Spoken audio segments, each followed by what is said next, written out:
Today I thought to speak about the whatever knowledge we gather from this world, because when we are living in our day-to-day life,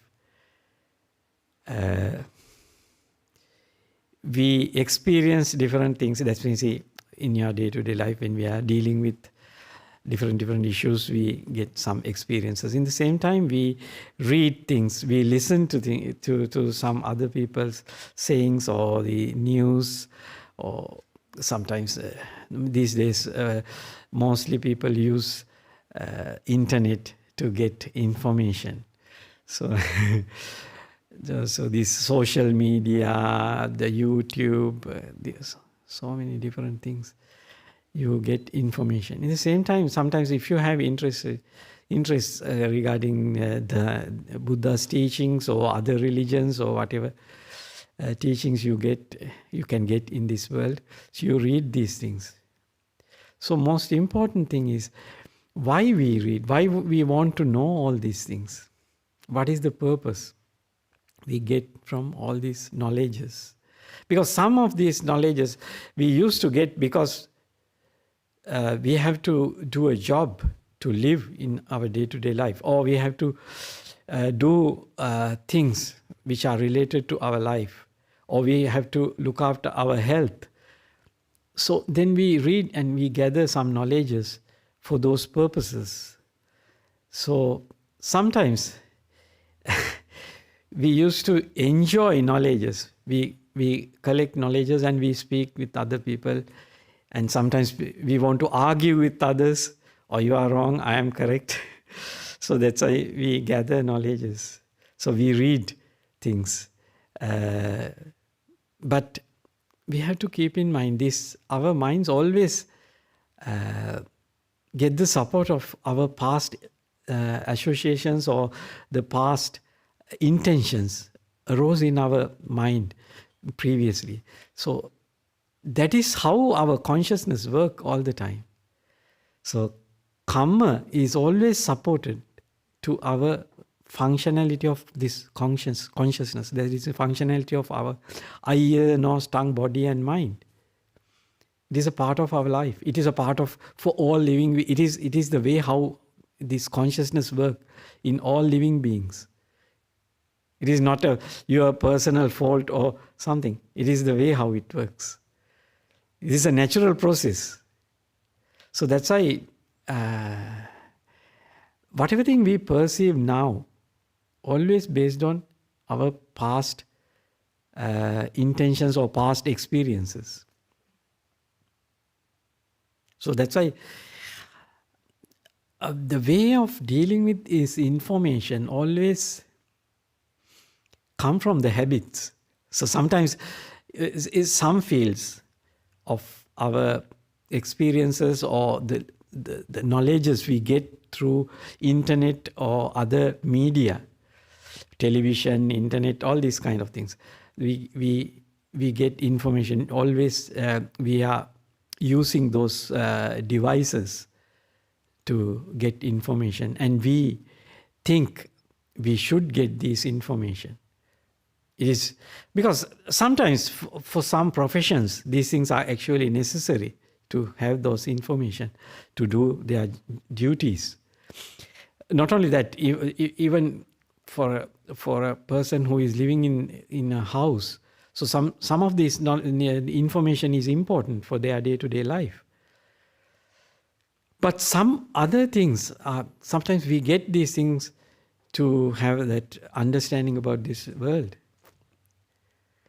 The important thing is the people who supply this information have their own agenda, they have their own purposes to spread this news or the information among the humanity or people. So sometimes they are not telling the truth, they are not telling the right thing. So people when get all this information, sometimes their way of seeing this world change. So the anger, hatred arise in their mind. That's why Lord Buddha say, you can't trust whatever forms, feelings, perceptions, volitions arise in your mind. You can't trust these things because these things are not permanent, not fixed. These are subject to change. So these things have a limited lifespan, quickly change to something else. That's why the suffering is always associated with this conscious system. It is a part of the consciousness.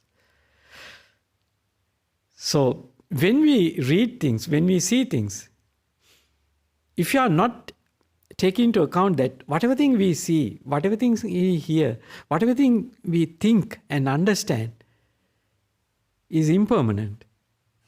Therefore, it has a limited value, little value, just for the time being.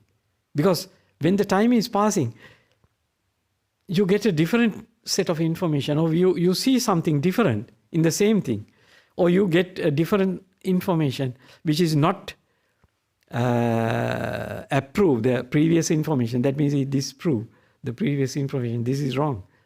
Something else is correct. So then your mind change to different sides. Your feelings, perceptions, volitions change. So that's why your consciousness have a limited value. You have to keep in mind all the time these things.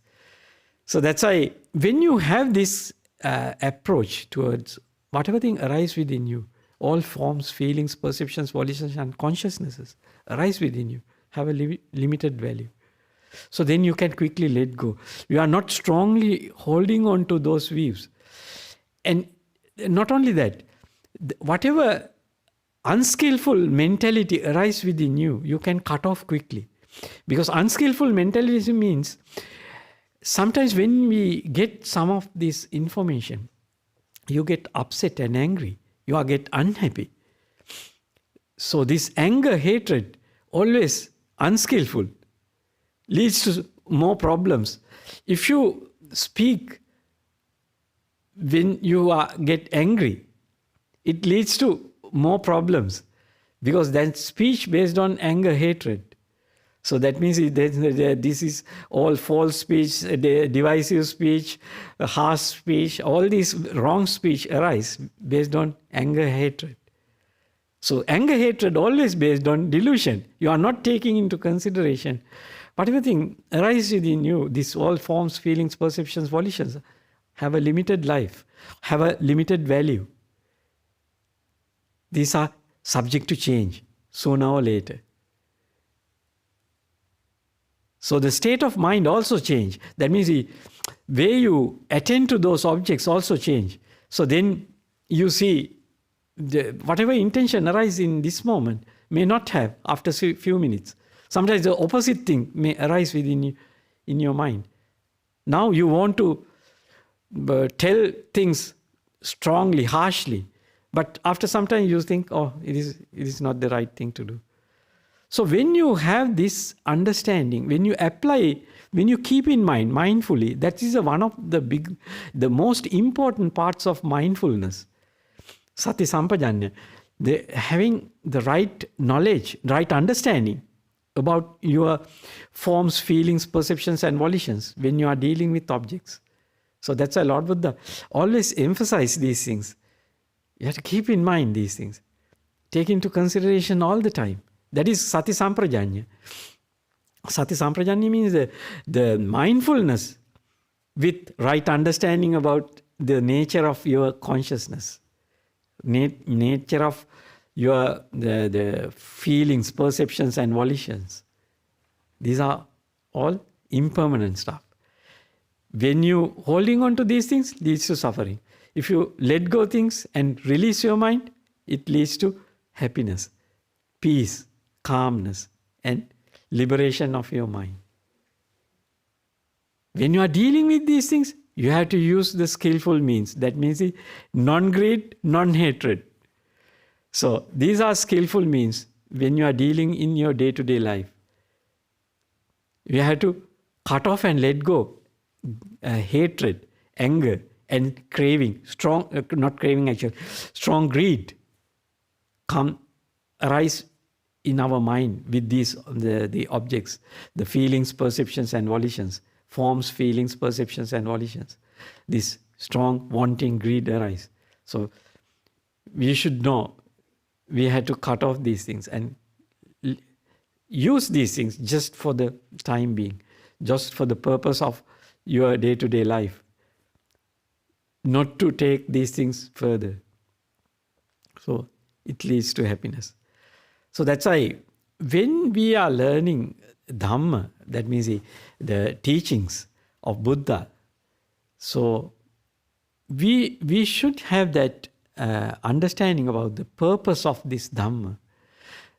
We learn Dhamma to ending craving, ending suffering, because the purpose of this Dhamma is end the suffering, the negative states of mind, ending the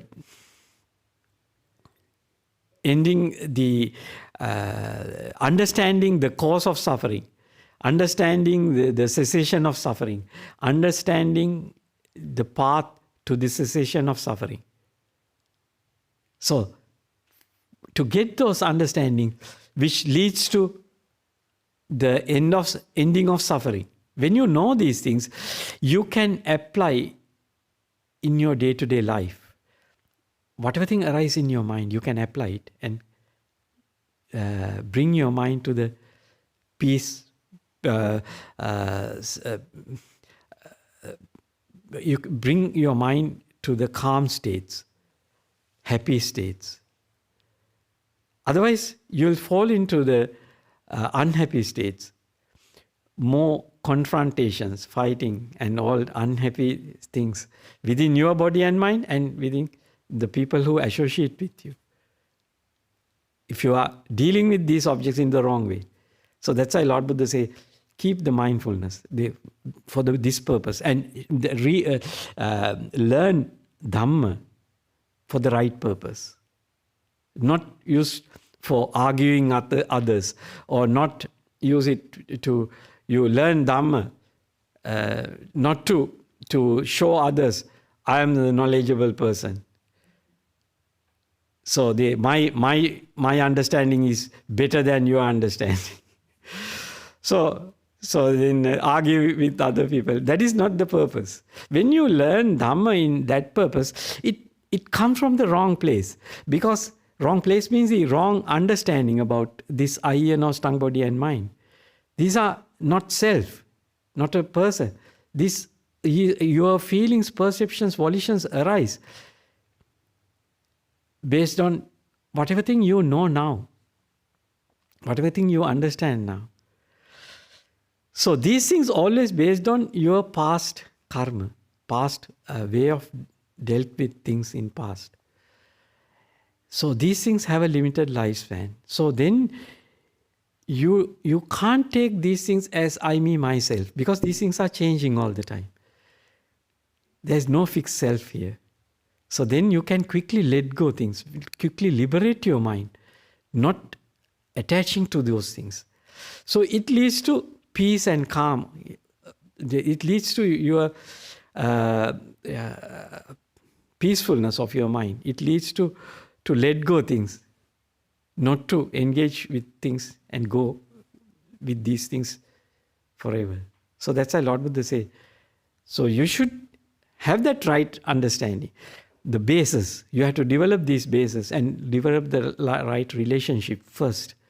So that's why Lord Buddha inspire people to use these basic characteristics which related to our all forms, feelings, perceptions, volitions and consciousnesses arise within us are impermanent, leads to suffering. And these things can't be considered as I, me, myself. So when you cultivate this practice within you, so then you know whatever thing arises is not yourself. It is a part of consciousness arising in this moment. The present moment consciousness always based on your past intentions. The past means past to the present moment. When whatever experience you get now, create new intentions, new choices, which create which supports to your future consciousness. So it always dynamic functionality.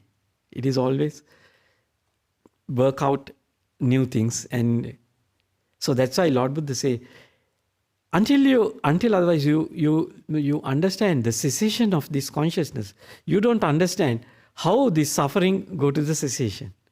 So that's why Lord Buddha showed us a path which leads to the cessation of consciousness. At the beginning, the five sense consciousnesses. When a person attains jhanas, they directly experience the cessation of five sense consciousnesses. When these things go to the cessation, you directly experience the peace of mind, stillness of mind, and no more arising suffering in that state of mind. Because for a human, they always engage with these five senses, and craving, wanting always arise in their mind, always related to the five sense world. When the five sense world go to the cessation, they directly experience the happiness and comfortability. If they are body and mind, they feel the stillness and happiness. That means they directly experience piti sukha. That means the tranquility of body and bliss of their mind. It is a part of it is the direct experience. So then they understand this is when the five sense world go to the cessation, means they are experiencing the cessation of consciousness, five sense consciousnesses. That's why Lord Buddha divide these consciousnesses into 6 classes. The mind consciousness go to a different range. It is not associating with the five sensual consciousnesses or the products of all forms, feelings, perceptions, volitions related to the five senses. So, that's why Buddha say, learning Dhamma or the gathering information within you should have a good purpose, right purpose. Especially when you are learning Dhamma, learning Buddha's teachings, you should focus to the right purpose of this Dhamma. The purpose of Dhamma is achieving the ending of suffering. It should focus to that direction. And in the same time, when you use these Dhamma knowledges in your day-to-day life, you should achieve that goal in your day-to-day life. You should experience the liberation of your mind. You should experience at least one by one object. When you associate with objects, craving arise, then you want to do this thing, get unhappy, happy, and you are at least you are falling into the course of actions. You want to speak to that person, you want to do this thing, then you get busy. You are falling into activities. So you don't have a rest. You can't give a rest to your body. You can't give a rest to your the mouth. You want to speak to others. You want to address this thing. So you fall into the busyness. Why? You are not using this Dhamma knowledge. Sometimes these activities are unnecessary activities. You can cut off and you can turn away from these things. Let the things be. Let the things fade away. Let the things disappear. You don't get that direction if you are not mindfully attend to those objects. Or your attention, if your attention is not based on the Dhamma, so then you are attend in the wrong way. Wrong attention. So wrong attention leads to more activities, more doings. So that's why Lord Buddha say, always right attention leads to the cessation of activities. Viveka, viraga, nirodha. Right attention leads to state of calm, state of resting, doing nothing, tranquility. And let the things fade away and disappear. So we have to keep in mind. So I will read the small sutta. Actually, most of you have heard this sutta probably early. So this is the sutta, the simile of the snake. Oh, yeah, this. So I will read a small part of this sutta, not the whole sutta. So then after that you can ask questions. Yeah. I'm reading Ajahn Sujato's translation. This is Majjhima Nikaya, the Mula Pannasa Opama Vagga. This if I tell the number of this sutta, okay.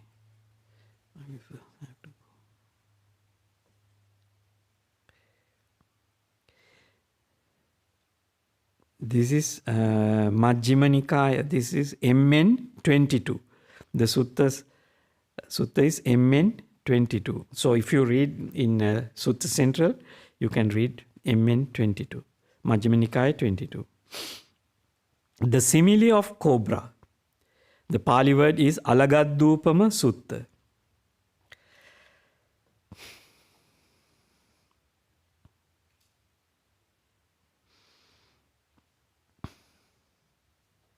So Lord Buddha give this simile. If you catch a snake from the wrong place, so then what snake will do? Snake will bite you. If you catch the snake from its tail, it will turn back and bite you. Then it will lead to suffering. It will lead to your death.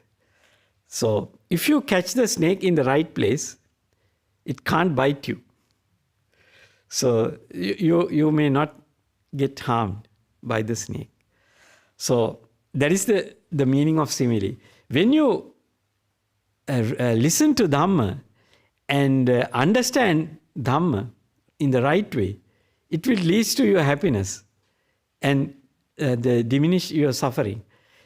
If you get the read Dhamma in the wrong sense, wrong understanding, for arguing other people, to show your understanding of Dhamma to other people, so that you are strengthening your sense of self.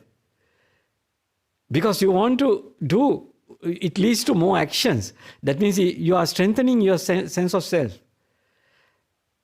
That wrong way of understanding Dhamma, so it leads to your suffering, in future suffering, because it is the taking the snake in the wrong place.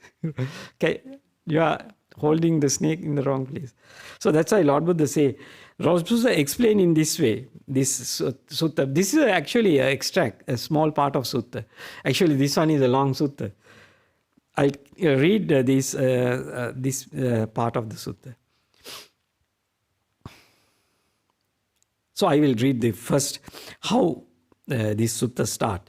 So, I have heard, at one time, the Buddha was staying near Savatthi in Jeta's Grove, Anathapindika's monastery. So, this part of suttas are really important because this is reporting Buddha's teachings. Because these days, people listen to many news come from appear in websites or YouTube or other news media. Sometimes we do not pay attention to the source of this news, which leads to more problems. That's why Lord Buddha say in these suttas, you have to examine carefully why these people are speaking. What is the purpose of this? The telling these things to others. So in this sutta, very clearly Buddha say, you have to examine carefully things and understand carefully these things. Use your wisdom. When you are listening to Dhamma, when you are listening to other people's sayings, from where these things come? What is the purpose of these actions? So then you can understand a little bit deeper. And then you can get rid of all unnecessary stuff. then you are not falling into the foolish actions, mental actions, verbal actions, and bodily actions. Okay, so I will read this one. So that's why I want to read this part of the suttas, because then you know this one reported by someone who listened to Buddha. So there may be a value. Sometimes some teachings come in Tipitaka. There is no this part. These are not come directly from the Buddha's teachings. Especially when you are reading Abhidhamma Pitaka. So they give two parts, Sutta Bhajaniya and Abhidhamma Bhajaniya. So these things they don't say these are Evam Me Sutang. These are not direct Buddha's teachings. There is no you can't see this Evam Me Sutang in Abhidhamma Pitaka. Because they are later, we can't say these are not Buddha's teachings. Most of these teachings come from Buddha. So the Sutta Bhajani especially come from Buddha's teachings. So Abhidhamma Bhajani, these things come by the people who analyze these things, and later how do you say, make it concise. That means they extract things and write again. So these things have value. Sometimes maybe there are some wrong way of presenting things. It is up to the people who read and understand these things. So, now I will read this part of the sutta. Take a futile person who memorize the teachings. That means a person who is not learning this Dhamma based on right attention or the right way of understanding, because they have a futile purpose. That is not a good purpose. So, take a futile person who memorize the teaching, statements, mixed prose and verse, discussions, verses, inspired exclamations, legends, stories of past lives, amazing stories and elaborations. So actually this the teaching described in this part of these things. That means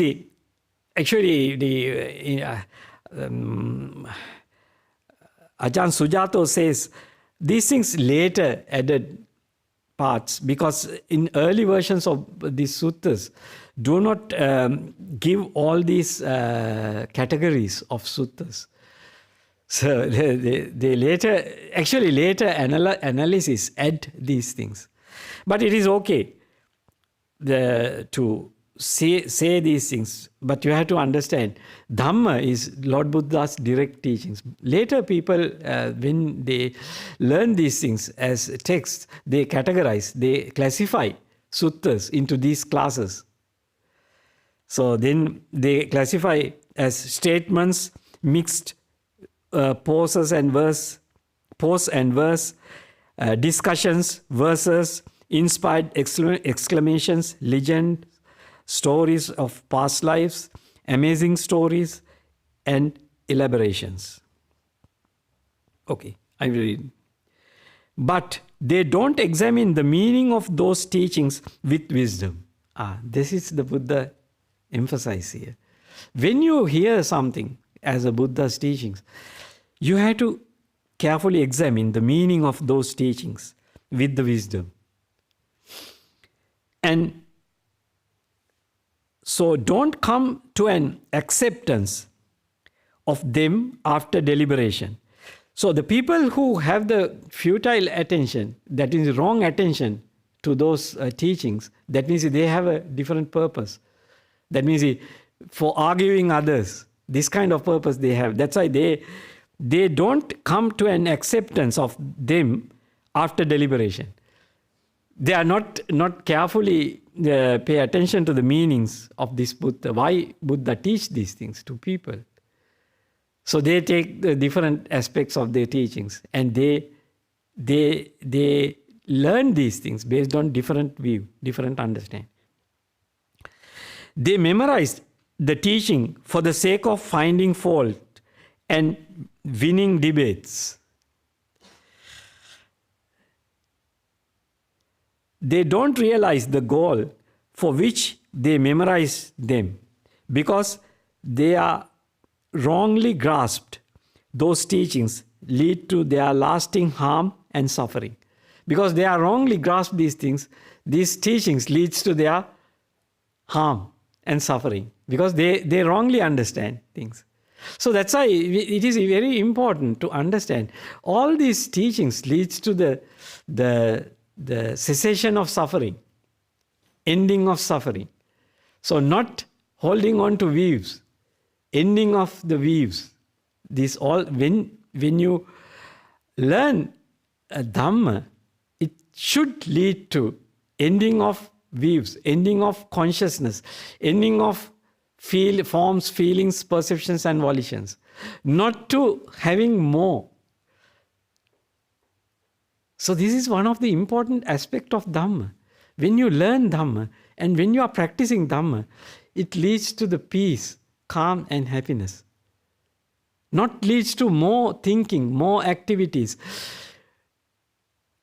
If the more thinking and more activities arise, that means you are attending to the Dhamma in the wrong way. You are understanding the Dhamma in the wrong way. So they don't realize the goal for which they memorize them, because they are wrongly grasped. Those teachings lead to their lasting harm and suffering. Why is that? Because of their wrong grasp of teachings. Suppose there was a person in need of cobra, and while wandering in search of a cobra, they would see a big cobra and grasp it by the coil or the tail. But that cobra would twist back and bite them on the hand or the arm or other major or minor limb, resulting in death or deadly pain. So if you grasp the cobra in the wrong place, then it will bite back you. So that's why when you learn Dhamma, if you don't have the right intention or right attitude, so it will lead to lasting harm to you. Why is that? Because of their wrong grasp of the cobra. In the same way, a futile person memorizes the teaching, statements, mixed pose, verse, discussions, verses, inspired exclamations, legends, stories of the past, amazing stories and elaborations. But they don't examine the meaning of those teachings with wisdom, and so don't come to an acceptance of them after deliberation. They memorize the teaching for the sake of finding fault and winning debates. They don't realize the goal for which they memorize them, because they are wrongly grasped. Those teachings lead to their lasting harm and suffering. Why is that? Because of their wrong grasp of the teachings. Now take a gentleman who memorizes the teaching, statements, mixed pose and verse, discussions, verses, inspired exclamations, legends, stories of past lives, amazing stories and elaborations.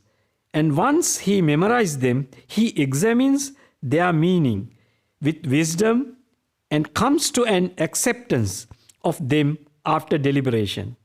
So they accept these things after carefully examining and understanding the purpose of teaching and how it works within our bodies and minds. He doesn't memorize the teaching for the sake of finding fault and winning debates. He realizes the goal for which he memorized them. Because they are correctly grasped, those teachings leads to his lasting welfare and happiness. Why is that? Because of his correct grasp of teachings. Suppose there was a person in need of a cobra, and while wandering in search of a cobra, they would see a big cobra and hold it down carefully with a cleft stick. Only then would they correctly grasp it by the neck. And even though that cobra might wrap its coils around that person's hand or arm or other major or minor limb, that wouldn't result in death or deadly pain. Why is that? Because of their correct grasp of cobra. In the same way, a gentleman memorizes the teaching, statements, mixed pose and verse, discussions, verses, inspired exclamations, legends, stories of past lives, amazing stories and elaborations. And once he memorized them, he examines their meaning with wisdom and comes to an acceptance of them after deliberation. And once he memorizes them, he examines their meaning with wisdom and come to an acceptance of them after deliberation. He doesn't memorize the teaching for the sake of finding fault and winning debates. He realizes the goal for which he memorized them because they are correctly grasped. Those teachings leads to his lasting welfare and happiness. Why is that? Because of correct grasp of the teachings. So, mendicants, when you understand what I have said to you, you should remember it accordingly. But if I have said anything that you don't understand, you should ask me about it or some competent mendicants. So, Lord Buddha say, if you don't understand anything, when you listen to Dhamma, you have to ask from a competent mendicants or ask Buddha. So now Buddha is not here. So then you have to ask competent mendicants. So that's what Buddha say in this sutta. So this sutta is a very long sutta. So later Buddha say, even whatever thing you learn as Dhamma, only you have to use this Dhamma to overcome these defilements or the asava. Asava means the flows within your body and mind. Always this consciousness is compared to a flow. It is a natural flow of happening things. So to overcome these flows and reach the cessation of these flows. So that is the ultimate goal of this practice. When you develop this practice, it will lead to the cessation of these flows. That means the flows which happen when the consciousness is function. When you are conscious, these forms, feelings, perceptions, volitions, and consciousnesses again and again arise. When you reach to the cessation, first you reach to the cessation of five sense consciousnesses, and then after that, when you develop your mind to the higher state, means the cessation of the feelings and perceptions, it will lead to the cessation of the whole consciousness. So then you reach to the full the cessation of consciousness. So that is the goal of this practice. So then you know the suffering come to an end when you reach to the cessation of consciousness.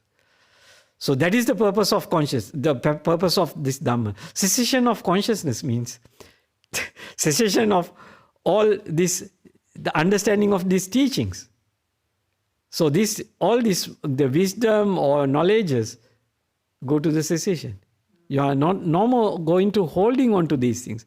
You get rid of these things and go to the full cessation. Not to holding on to these knowledges.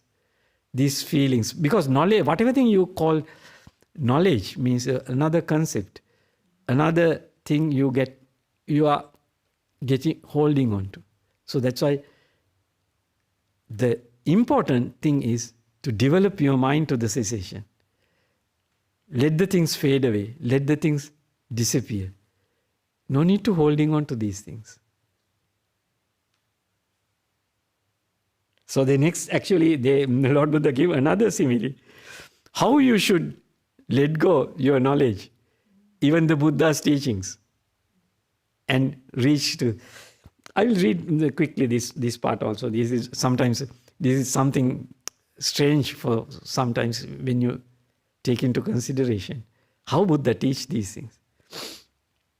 Mendicants, I will teach you a simile of the teaching as a raft for crossover, not for holding on.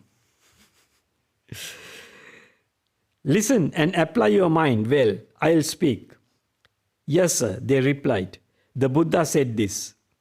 Suppose there was a person traveling along the road.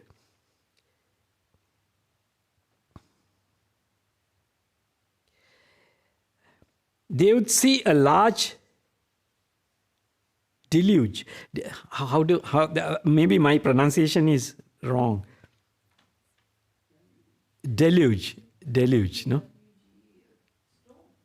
Yeah, storm, the water flow after the storm, no?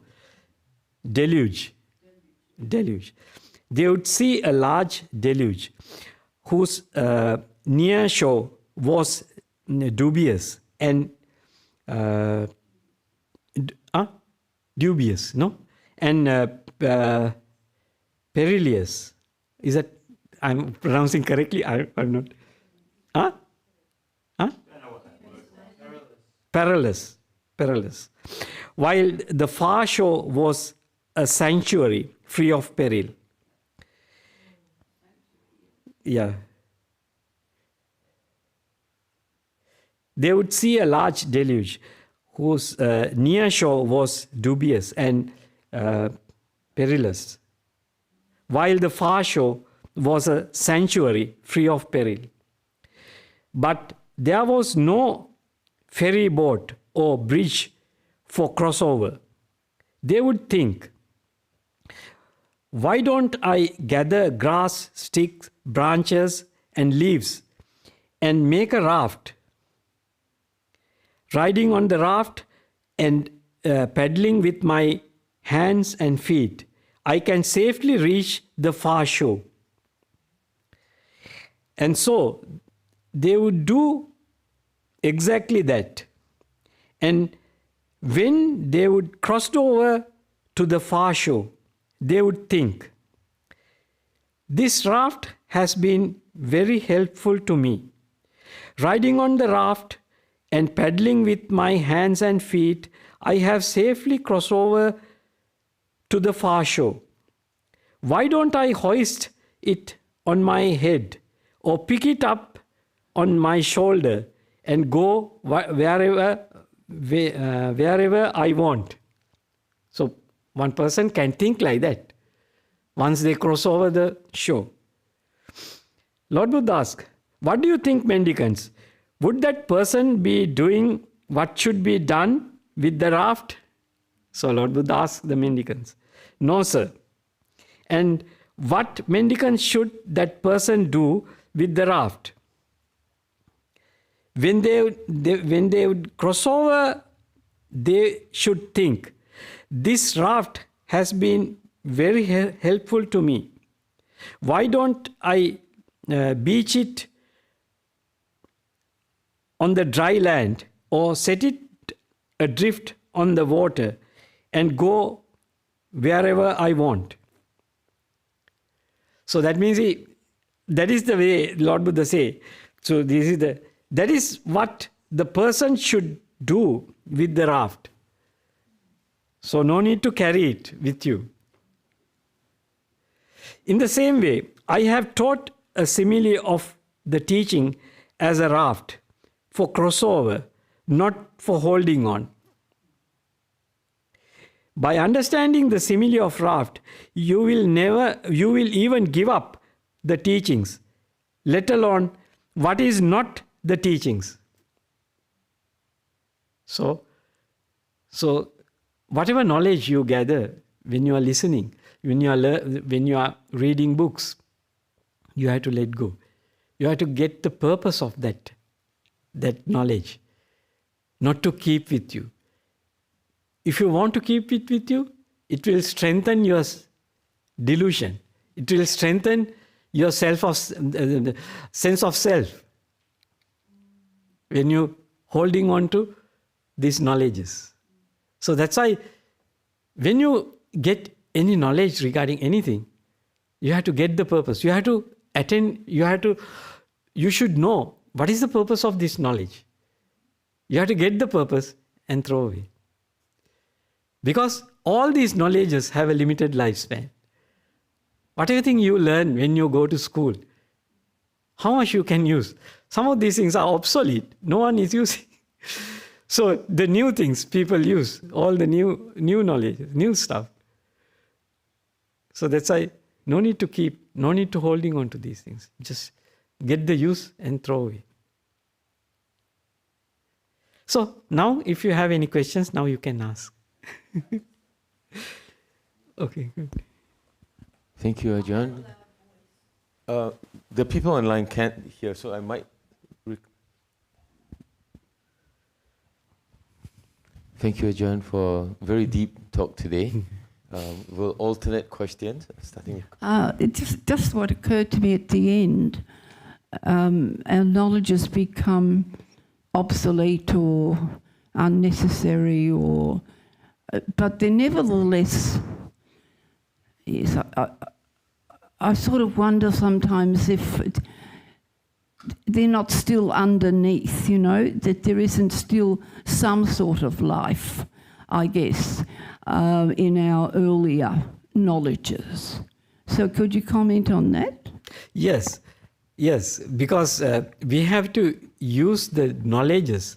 That means when you read Dhamma or listen to Dhamma, you have to grasp the light. And that's why Lord Buddha say you have to memorize by heart.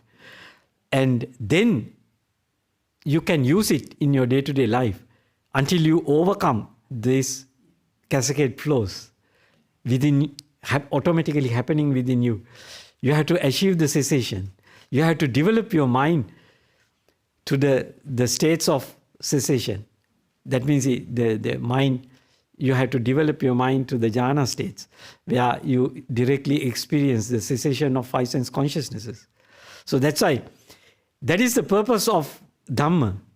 You have to keep in mind, you have to use those perceptions, perception of impermanence, perception of suffering, perception of not self. You have to use in your day-to-day life to deal with, correctly deal with your experiences. So then you can turn away from these things. You get the right use of these things. And then just let go and liberate your mind and develop your mind to the cessation. So that's why, of course, you mentioned jhana. Yes. And that can be very difficult for some of us, indeed. I guess a lesser accomplishment has some value. Yeah. The lesser accomplishment is in your day-to-day life, you can liberate your mind from some issues, some objects, and cut off the value of the involvement in some of the forms, feelings, perceptions, and volitions arise within you. You can cut off the value by contemplating as impermanent, suffering, and not self. Suffering is the part arise because we crave to those forms, feelings, perceptions, and volitions. This craving arise as a product of a natural phenomena. That means a product of this consciousness. The craving is a part of consciousness. Avijja pacca sankara, sankara pacca vijnana.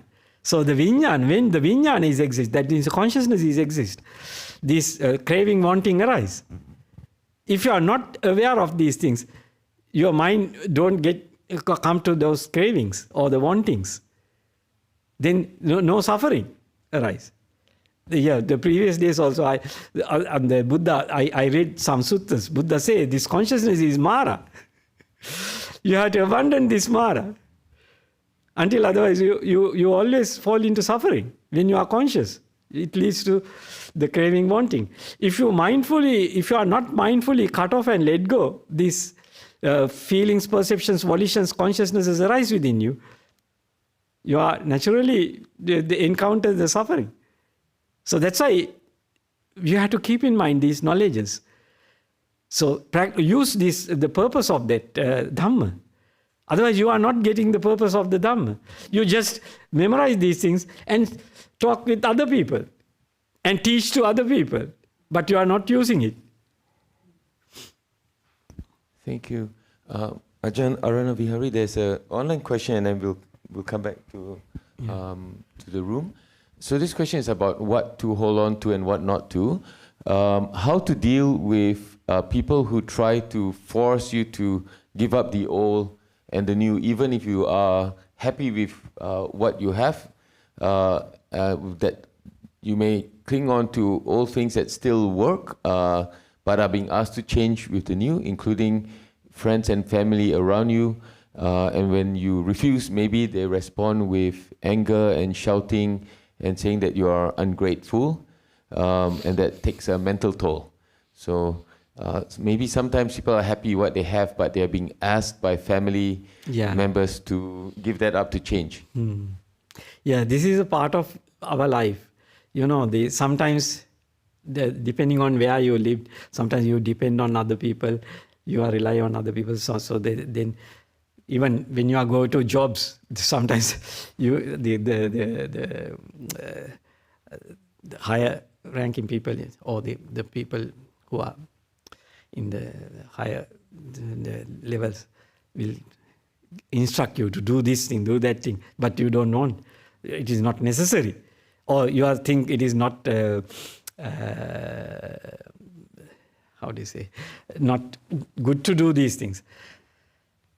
Sometimes when we are getting old, so your children or the grandchildren will introduce new things, but you are contented with your old the stuff, so the old practices or the way of behaving. So then you are not, this is a part of life. But only thing you have to understand, the other people and your choices. If you are in a position to give up those choices, so it is easy. Then others also happy, you are also happy. Because you have the ability to give up things by cutting off the value you already have in your mind. So it is one side. Sometimes some of these things make your body and mind uncomfortable. When you do some new things you are not used to. So your body and mind get unhappy and uncomfortable. So then you have to be kind to other people. When they are scolding you, when they are using rough words or rough reactions, you have to be kind to them. Because their minds based on their values. Whatever thing they value. So that is the world. This is the world. So you have to be kind to them. Their consciousness is always based on their karma. Our consciousness is also based on our karma. So that's why Lord Buddha say, develop your mind to achieve the cessation of this consciousness. Then you don't suffer. Otherwise you suffer. Either this way or the other. So that's why. That's why it is important to remind yourself, all these feelings, perceptions are impermanent. So whatever thing other people say is impermanent. In the same time, whatever thing arises within your body and mind also impermanent. Just no need to holding on to these things. Just let the mind let go these things and attend to in a right way and bring your mind to a state of not having these experiences. That means you are attending to a meditation object or other object or other activity in your life. So then you can forget about whatever thing other people tell or told you.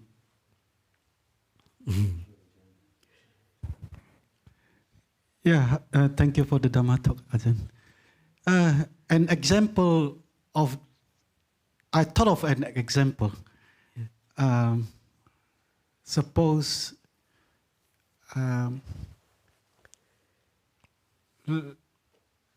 let's say I go to work, then at work I need to, my daily job was to make something. Let's say make, at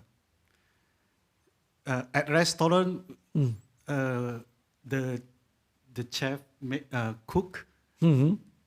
Then after he cook, he serve it to customer, and customer say, "Oh, the taste lack of something, lack of maybe not salty enough." Then the chef,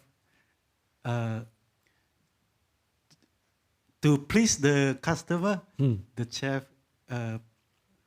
did something to the food, add more salt. Out of, according to the recipe, his recipe, it's that's recipe. But according to customer, customer say it's not salty enough. Then to please the customer, chef add more salt the next time. So that is out of, I suppose, that is the raft.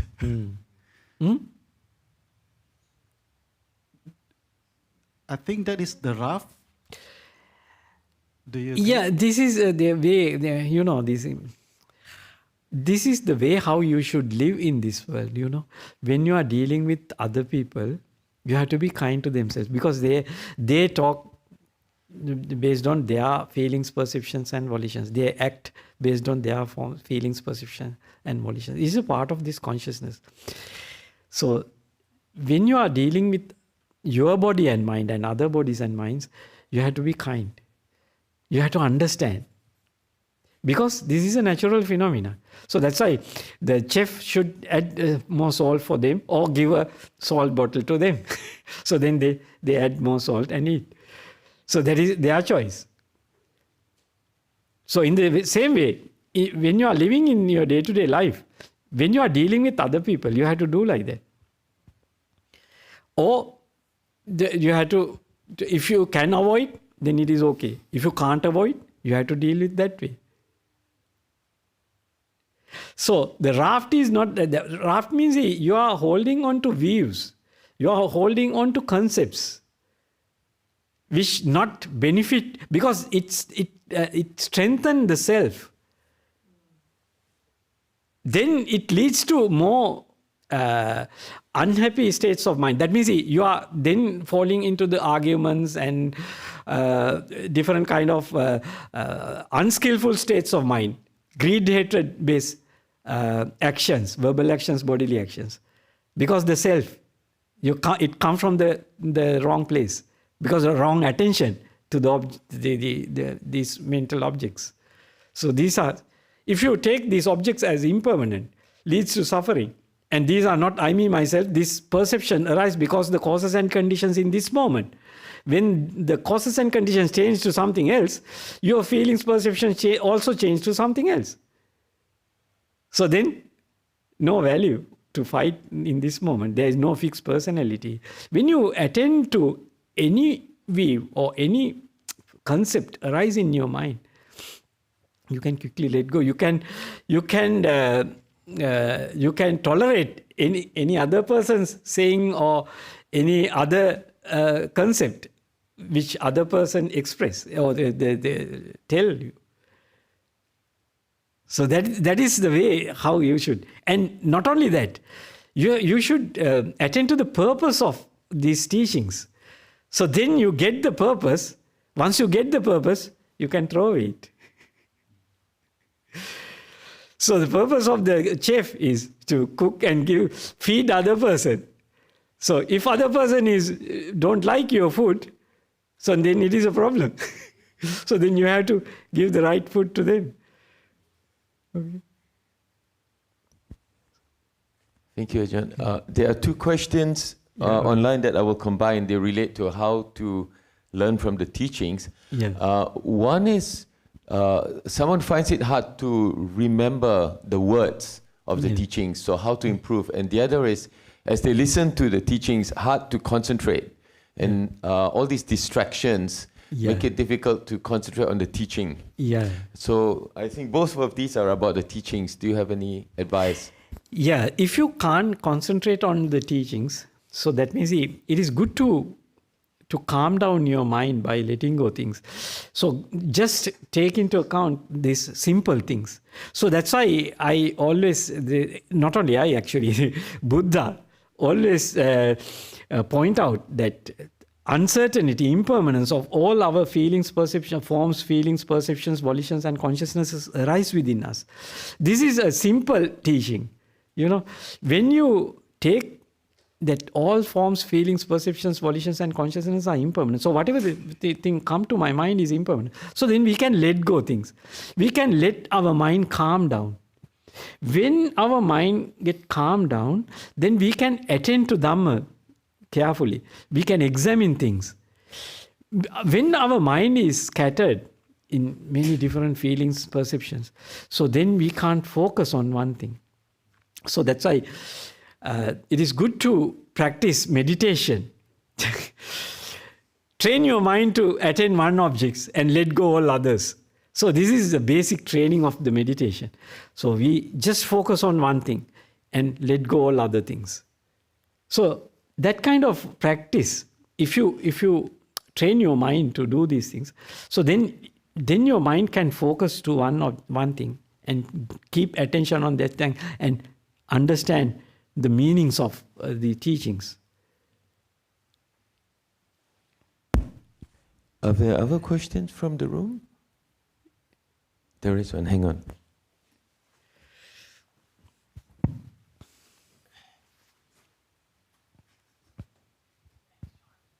Thank you, Bhante. I have a question in relation to about meditation. Yeah. So someone told me when someone feeling bliss when doing meditation, that is a reflection of that person's morality.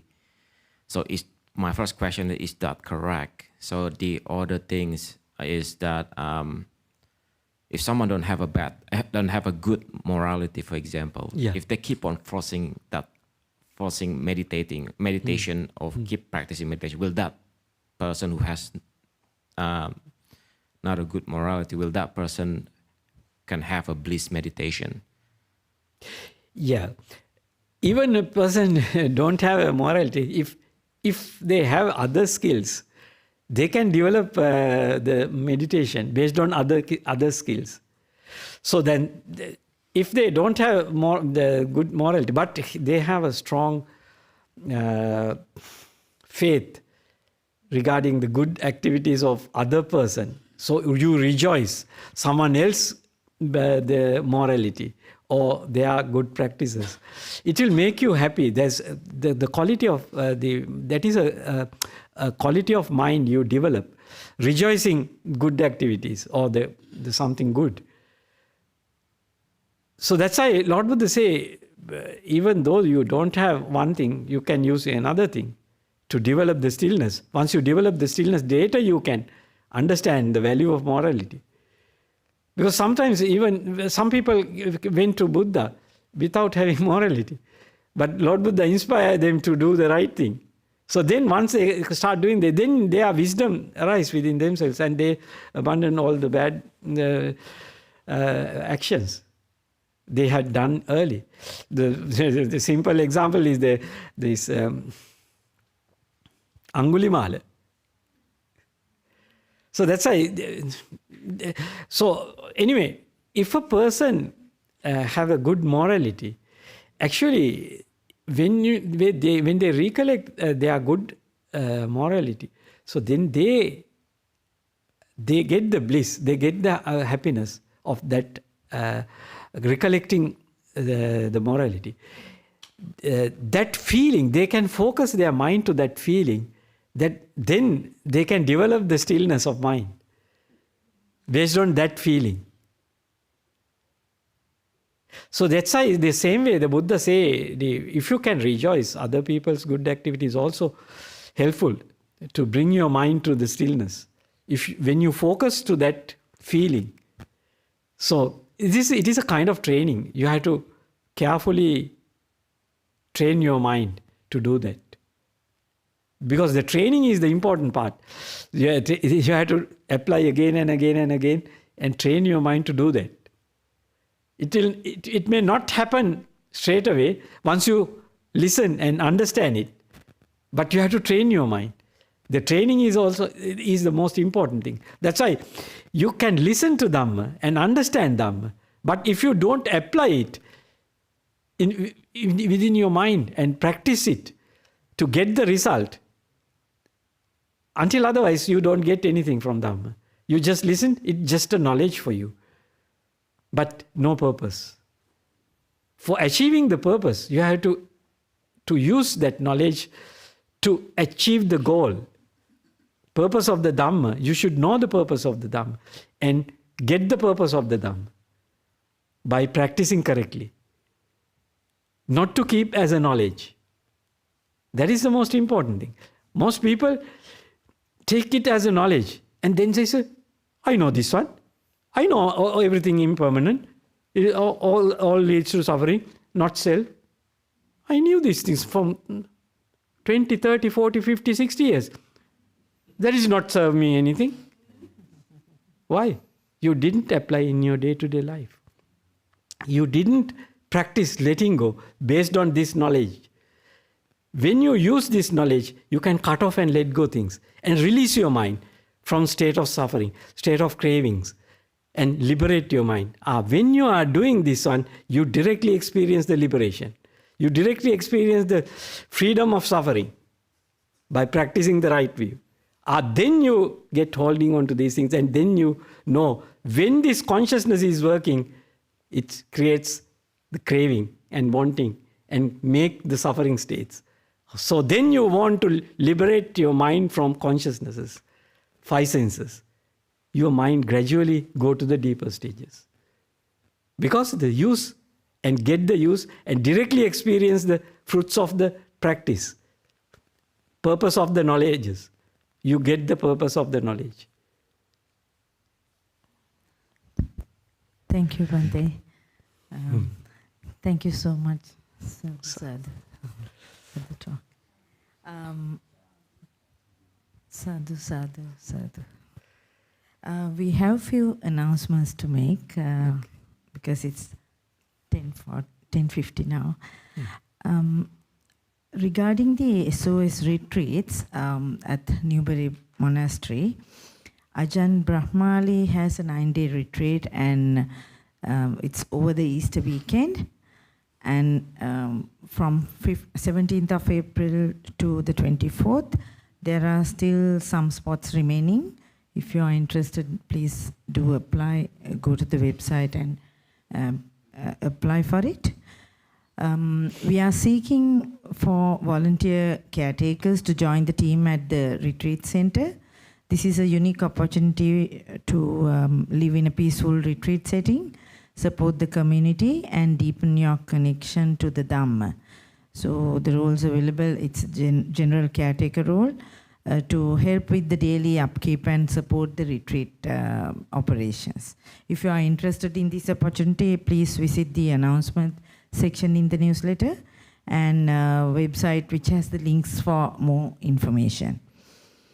With regards to the citizen group, they are planning a walk at 1,000 Steps on Saturday 29th March in Dandenong Ranges. That's the next Saturday. The National Park in Upper Ferntree Gully. And the time is 11 o'clock with more details in the newsletter, and also check the citizen social media platforms. And the upcoming events, the Vesak event, Vesak 2025 is, the main event will be happening at SOS in Newbury, which is on Sunday, the 11th of May. And this time Ajahn Brahm will not be present. but the main event is happening at Newbury. There is a smaller scale event at the Buddhaloka Center here on Sunday, the 18th of May. And with this week's teaching program, tomorrow night it will be 7:30 p.m. Monday night meditation by Ajahn Vimokka. And Tuesday night, 7:30 p.m. The layperson led meditation. Then Saturday, the 29th of March, from 8:30 to 4:30, we have a one-day silent meditation retreat led by Ajahn Vimokka again. And Monday to Friday nights at 7 p.m. Melbourne time, make meditation a healthy habit, 20-minute monastic-led meditation, guided nightly meditation sits on Discord twice per week. New Day, New Mind daily meditation group that you can join between 4 a.m. to 6:30 p.m. Melbourne time on Discord. You can go to the website to check all these details. And next week, Sunday morning, the Dhamma talk will be given by Ajahn Vimokka. And Monday night, the meditation will be led by Ajahn Sadaru. Regarding the Sangha transport, we would like to ask if there is anyone who could give transport to Ajahn Aranavihari to go to Ripplebrook today. He is looking for someone who could take him to the Ripplebrook Monastery today and after lunch. If anyone is available, please come and see either myself or Ajahn Aranavihari regarding that. And that's all for the announcements. Please join us for the lunch dana at the Sangha. Thank you. Thank you, Bhante. Okay, now I will pay respect to Buddha, Dhamma and Sangha to finish today.